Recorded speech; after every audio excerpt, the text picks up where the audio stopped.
Here's a gentleman, you see a lady with a left upper lobe coccyx cavity. See how close that is to the center where the pulmonary artery is. Got your pulmonary artery right there. So those edges get necrotic and can invade the vessel. So here's just a really quick right upper lobes that are getting better. Here's a pathological side of a spherical meninges. See that right there. You can actually see some spores in there. Another pathological slide of spores in a spherical. I want to move on now to valley fever treatment.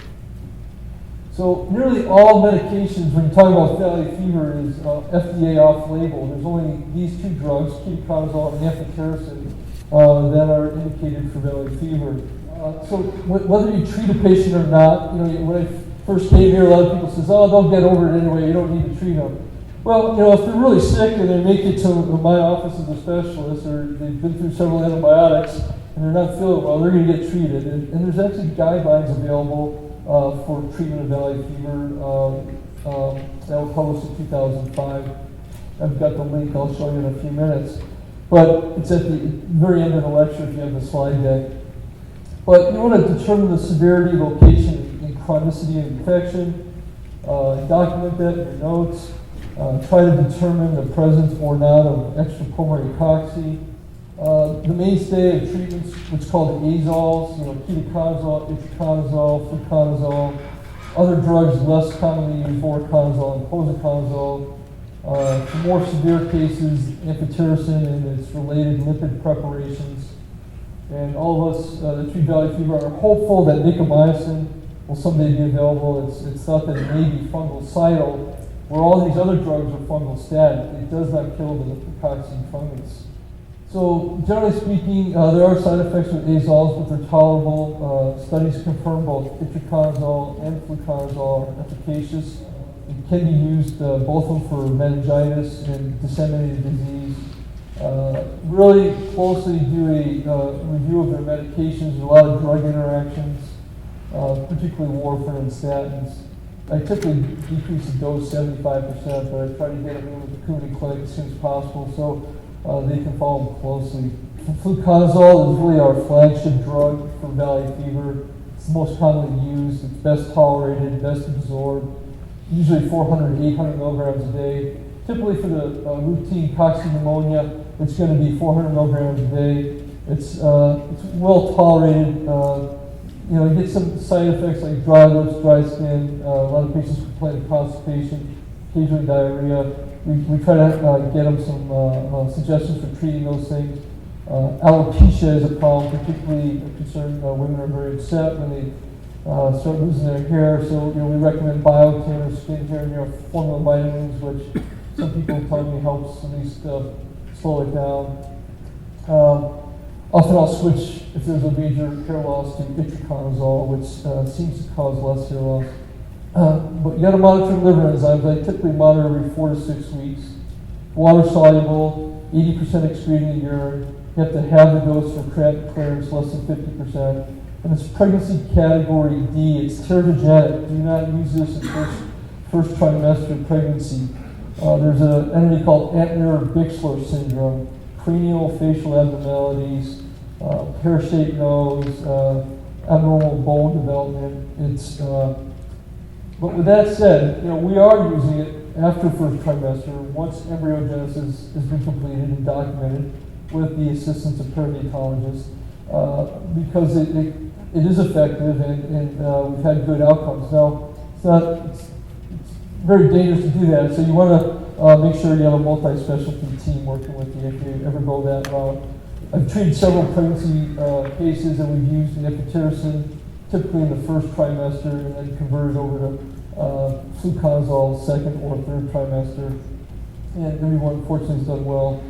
Itraconazole, again, it's not as well absorbed, so you need acid environment, cold beverage, cranberry juice, get better absorption. 200 to 800 milligrams a day, and it's thought to be better for skeletal involvement. Typical elevated liver enzymes, nausea, vomiting, rash, black box warning for decreasing cardiac function, inotropic effect. Category C, pregnancy. Don't use much voriconazole for valley fever, but some of us do for cases that are not responding to fluconazole. It was developed for aspergillosis. It can cause melanoma and squamous cell skin cancers and photosensitivity. You want to really monitor this closely and consider getting drug levels. Posaconazole, also very expensive. Triazole, like the others we've been talking about, 400 milligrams a day. These all block enzymes on the cell wall. It's been pretty helpful for cases that are resistant to other antifungals. Again, I don't start with this drug. I've had people show up in my office with it, but normally I would start with fluconazole or itraconazole. Headache, nausea, vomiting are side effects. QT problems, arrhythmias. Ketoconazole is the first oral agent available. It's probably the least expensive out of all of them, 400 milligrams a day, 200 milligrams BID. Does interfere with testosterone and cortisol production. And you use that when other medications are not available or patients can't afford the fluconazole or itraconazole. I've had people that are just having bad side effects with fluconazole. We put them on ketoconazole, they seem to do well. Nicomycin Z, we're hopeful that'll come out in the future. More studies need to be done, more drug needs to be made. And amphotericin B, for severe cases, we're using lipophilic amphotericin B now, or pregnancy. Again, as many of you know, renal failure, electrolyte imbalance, fevers can occur. The lipid-associated amphotericin Bs are safer. They seem to cause less febrile reactions, less renal failure. And liposomal amphotericin B recently read in a study for valley fever is a preferred agent, less renal failure. These aren't used much, the echinocandins and caspofungin. And surgical debridement, again, for me as a pulmonologist, the abscess is get removed if needed. Destructive lesions, unstable spine, any fistulas, patients need to have surgery. Hip infections, knee infections, are going to need surgery. Again, just in summary, the standard treatment, 400 milligrams a day of fluconazole. Consider treatment based on their comorbidities, how they're feeling, their symptoms, their blood tests, their x-ray. Put it all together. Don't just, a lot of people call me and they'll just focus on the blood test. I use their clinical symptoms as a guide of when I should lower the drug or stop treatment. Patients will come in and say, "Hey doc, what's my titers?" I'll say, "How do you feel?" I'll just turn the tables on right away. I want to know how they're feeling before I look at the blood test and to see if I can make any changes. I warn people when I lower the dose or stop medication if you notice any flare-up of symptoms, which sometimes occurs, let me know, and we'll put them on another month or two and reassess. Disseminated disease, it's been found virtually every organ of the body, and it spreads via lymphatics and circulation. Now, drug side effects is a big problem with the azoles in general. So drug concentrations that can be elevated because of the azoles. Here's a list. I know we're all tested on this on our boards in the past, but things like zolpidem and statins. I've seen several patients end up in the ER due to Coumadin and fluconazole. So they all get a lecture in my office, and I call the Coumadin clinic, call their doctors, cut their dose. If they're drinkers, I tell them to stop drinking while they're on treatment. And same here with drugs that can decrease the concentration. Things that you might not normally think of, grapefruit juice, St. John's wort, H2 blockers. If patients are on PPIs, taking fluconazole, I ask them to take them at a different time of day. So what can we do to prevent valley fever? It's very difficult because even in the endemic areas, it's hard to know where there's a greater concentration of valley fever. You know, Mesa versus Sun City West. You know, who's testing more? Is it real? Is there more false positives? You know, is it open mine areas? You know, these things all be looked at. But plant grass, paved roads, water construction sites, closed cabs for people working outside. You know, what I do if I'm working in the dirt, which not too often with my career, but if I'm digging a hole or sweeping or cleaning the garage, I put an N95 mask on. I've seen perfectly healthy people get cocci-meningitis, and they're on fluconazole for life. There's no, they cannot go off fluconazole if you have meningitis, because it will come back, and it can be fatal.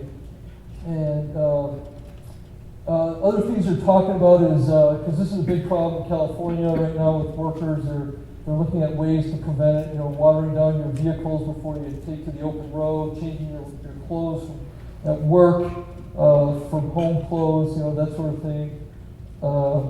This is a concern. I see this all the time, these guys with the blowers and, coming out of buildings, and there's a nursing home and they're blowing, away from, toward the nursing home or the child care center, and I'm running away, it wasn't long ago that cocci was on the list of biologic agents that could be used in terror. It was recently removed, fortunately.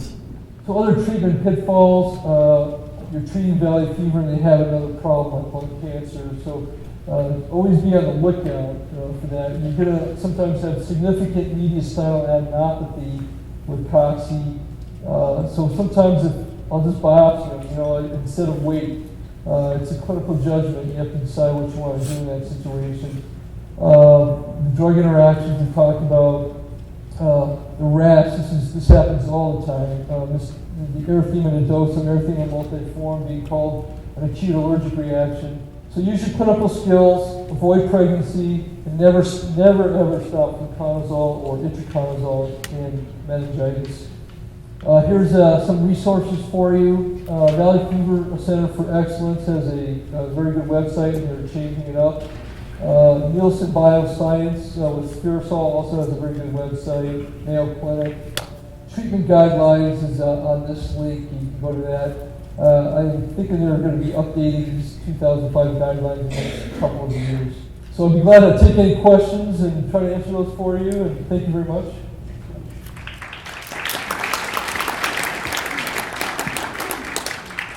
Yes, sir. Two quick questions. Is the alopecia from the fluconazole temporary? Yes. Yeah. Fortunately, it does grow back. It obviously takes a few months, but it does come back. You mentioned the connection with the haboob. We had a speaker here a couple of years ago talking about this, and even though it doesn't sort of make sense, perhaps it's involved with spreading through the other areas of the country. Yeah. There doesn't seem to be a correlation between the cases of cocci and when the haboobs come. Is that? Yeah, Dr. Galgiani looked closely at that with the University of Arizona, and in 2011, that real bad haboob, there was a slight uptick, but the case rates are trending upward anyway. So we haven't seen a profound uptick in cases with the haboob, but just common sense, I would say it makes sense. Yeah. Yes, sir. I went to a medical retreat last year in California and heard one of the local ID guys give a cocci update. And he commented, kind of like you did, that our local labs, this LabCorp in Sonora, can be as much as 25 to 40% wrong and give us false positives, false negatives, which is a real concern. So should we be stocking the cocci skin test and doing that? If we're thinking cocci and drawing serology, should we do a concurrent skin test at the same time? Well, the company's real careful about their FDA indications, so they're careful what they say. They can't say it's used for diagnosis. But what's puzzling to me is if you look at the CDC definition of a case, they're using it for diagnosis. So I think it could be helpful. A lot of us want to get an index for patients who have had it. If somebody gets sick with pneumonia, you can do a skin test. It's helpful for you before if they had cocci or not, but if they generate a response, at least you know they have good cellular immunity. The costs have come down significantly, and it's now covered by Medicare for the skin test. You can't order it, and it's reimbursed now. So I stock it, and I order it.